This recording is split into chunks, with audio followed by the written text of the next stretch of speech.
नमस्कार। आज हम बात करने वाले हैं वाक्यों की बुनियाद के बारे में, जिन्हें कहते हैं क्लॉजेज। ये ना एक तरह से वो बिल्डिंग ब्लॉक्स हैं जिनसे हमारी बातों में और ज्यादा गहराई और मतलब आता है। तो चलिए शुरू करते हैं। तो देखिए, सबसे बड़ा सवाल यही है, कैसे दो अलग अलग आइडियाज को एक ही सेंटेंस में लाया जाए। क्लॉजेस को समझकर हम यही जानेंगे कि कैसे अलग अलग विचारों को बहुत खूबसूरती से एक ही धागे में पिरोया जा सकता है। तो सबसे पहले ये क्लॉज है क्या? क्लॉज बेसिकली किसी भी वाक्य की सबसे छोटी फंडामेंटल यूनिट है। बस इसमें एक सब्जेक्ट यानी कर्ता और एक वर्ब यानी क्रिया का होना जरूरी है, और इसी बुनियाद पर हम सिंपल से लेकर कॉम्प्लेक्स सेंटेंसेस बनाते हैं। चलिए सबसे पहले बात करते हैं कोऑर्डिनेशन की। इसे ऐसे समझिए, जैसे दो बराबर के दोस्त हाथ में हाथ डालकर चल रहे हों। कोई किसी से बड़ा या छोटा नहीं, दोनों बराबर हैं। तो कोऑर्डिनेट क्लॉजेस बिल्कुल इंडिपेंडेंट होते हैं, मतलब हर क्लॉज अपने आप में एक पूरा सेंटेंस बन सकता है। जब हम इन्हें साथ में जोड़ते हैं तो वो अपनी आइडेंटिटी नहीं खोते, बस एक बड़े सेंटेंस का हिस्सा बन जाते हैं। अच्छा, ये एक बढ़िया सवाल है। इन इंडिपेंडेंट आइडियाज को जोड़ने के लिए कुछ खास शब्दों का इस्तेमाल होता है, एक तरह का सीक्रेट कोड है। देखते हैं कि वो कोड क्या है। और ये रहा वो सीक्रेट कोड, फैनबॉयज, FANBOYS। ये 7 जादुई शब्द हैं जो दो बराबर के क्लॉजेस को जोड़ते हैं। फॉर, एंड, नॉर, बट, और, येट और सो।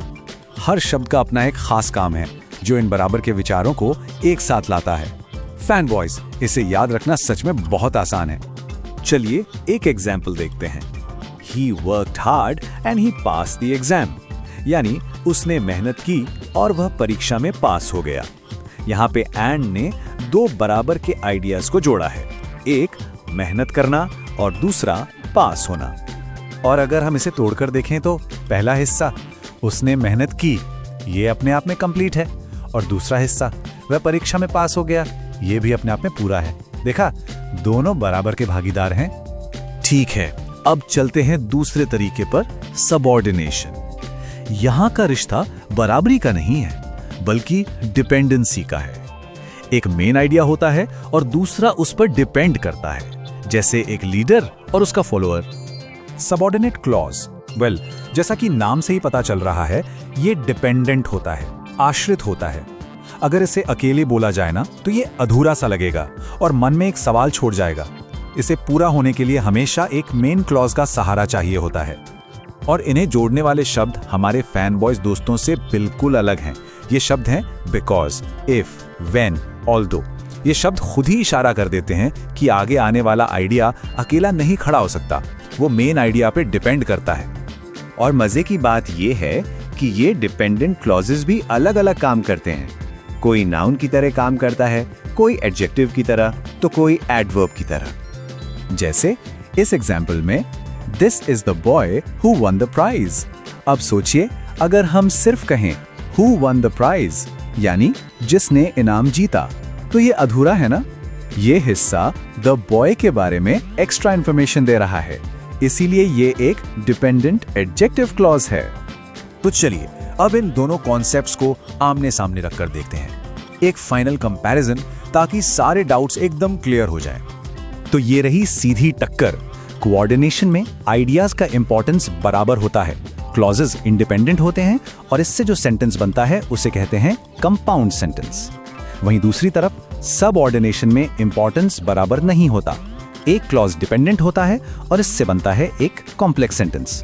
तो अगली बार जब कोई वाक्य देखें तो ये रही एक क्विक चेकलिस्ट। बस खुद से ये सवाल पूछें, क्या दोनों आइडियाज बराबर हैं? क्या कोई फैन बॉयज वाला शब्द है, या फिर बिकॉज, व्हेन जैसा कोई शब्द? इससे आप तुरंत पहचान लेंगे कि ये कोऑर्डिनेशन है या सबऑर्डिनेशन। तो इस सब का मतलब क्या है? इसका सीधा सा मतलब यह है कि अब हमारे पास अपनी बात को और भी बेहतर और असरदार ढंग से कहने की एक पावरफुल टूल है। तो सबसे जरूरी बात यह है कि ये सिर्फ ग्रामर का कोई नियम नहीं है, ये अपनी बात को असरदार बनाने की एक कला है। ये समझने की कला है कि कब दो विचारों को बराबर दिखाना है और कब एक विचार को दूसरे से ज्यादा इंपॉर्टेंस देना है, और यही अच्छे कम्युनिकेशन की पहचान है। तो अब एक सवाल, अगली बार जब कोई कुछ लिखे या बोले तो इस बात पर गौर कीजिएगा कि उसमें आइडियाज का रिश्ता कैसा है। क्या वो बराबर के साथी हैं या फिर उनमें मेन और डिपेंडेंट वाला संबंध है? इस पर ध्यान देना लैंग्वेज को एक बिल्कुल नए नजरिए से देखना है।